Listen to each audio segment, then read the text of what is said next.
नमस्कार. तर आज मी बनवते शेपूची सुकी भाजी. त्यासाठी मी इथे आता मुगाची डाळ भिजत घातलेली आहे. 15-20 मिनटं भिजवून घ्यायची.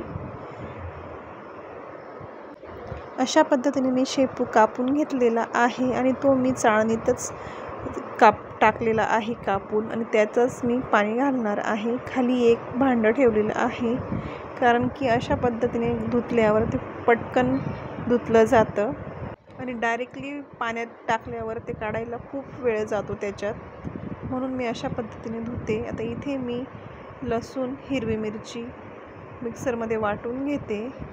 त्याचा ठेचा तयार करून घेते अशा पद्धतीने. आता मी इथे कढईत तेल टाकून फोडणी देऊन घेते. मोहरी, जिरे, हिंग, आणि आता मी त्यात डाळ घालून घेते.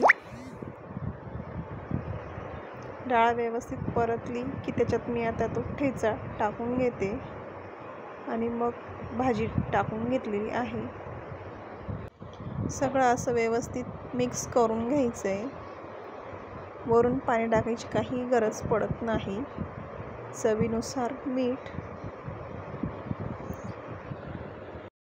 10 मिनिटात मीडियम फ्लेमवर छान अशा पद्धतीने भाजी शिजून तयार झालेली आहे.